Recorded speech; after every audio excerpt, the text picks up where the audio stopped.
שלום לכולם, כאן קרן מסטודיו קרן בי, הסטודיו שיגרום לכם לאהוב את הבית, והיום אני רוצה לספר לכם על 5 טעויות נפוצות בעיצוב הבית.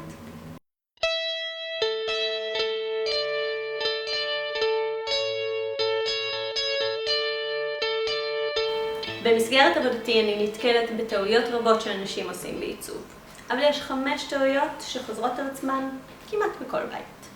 טעות מספר 1. לעצב את הבית רק בלבן. הטעות הזו נובעת בדרך כלל מהפחד שיצא צבעוני מדי. זהו פחד שאני נתקלת בו שוב ושוב, והוא גורם לבתים רבים בישראל להישאר לבנים. אז, אם אתם רוצים לשלב צבע בעיצוב ופוחדים שיצא צבעוני מדי, יש לי טיפ קטן בשבילכם. תשלבו 20% צבע בעיצוב שלכם. בדרך זו תוכלו להכניס קצת צבע לבית, מבלי לדאוג שיצא לכם צבעוני מדי. ותימנעו מהטעות של לעצב את כל הבית רק בלבן. טעות מספר 2. לא לתלות תמונות. אומנות טובה היא חלק בלתי נפרד מעיצוב פנים, אבל בתים רבים מתאפיינים בקירות לבנים וערומים מתמונות. אני מאמינה שיש 2 סיבות עיקריות לכך. הראשונה, פשוט לא יודעים מה לתלות, ולכן לא תולים. והשנייה, תגיד, אולי נתלה את התמונה ההיא? אחר כך. אז, אם אתם לא יודעים מה לתלות, התשובה שלי לכך היא שזה ממש לא משנה.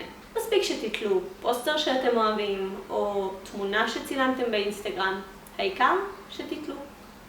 ובמקרה ואתם דוחים את תליית התמונה, יש לי רק הצעה אחת בשבילכם. עכשיו זה הזמן הכי טוב.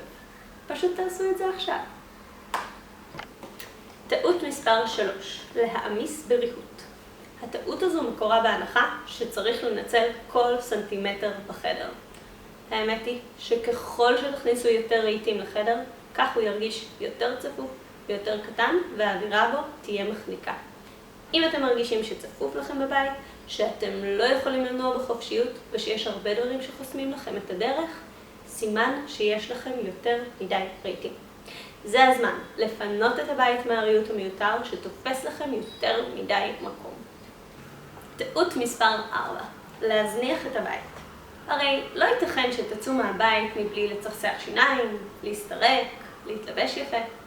באותה מידה, גם הבית שלכם זקוק לרענון מדי כמה זמן.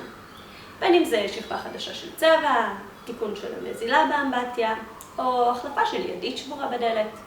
הבית שלכם זקוק לתחזוקה שוטפת. תיקון קטן עכשיו חוסך לכם המון כסף ותורם לאווירה נעימה בבית. טעות מספר 5. לא לתכנן. כשאתם משפצים ומרהטים את הבית, חשוב למדוד בדיוק כל סנטימטר.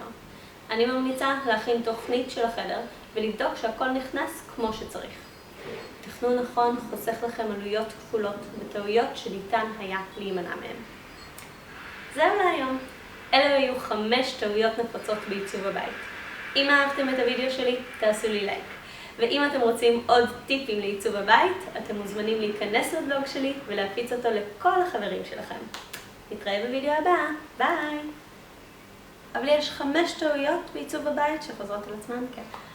אז, אם אתם גם רוצים להשתמש בצבע לבן, בצבע שהוא לא לבן, שהוא צבעוני, טעות, בסדר, וזה תוקע אותי, אני לא יודעת להמשיך. טוב, מההתחלה. תופעה שאני נתקלת בה בהמון מבתים שאני מגיעה אליהם. מבתים.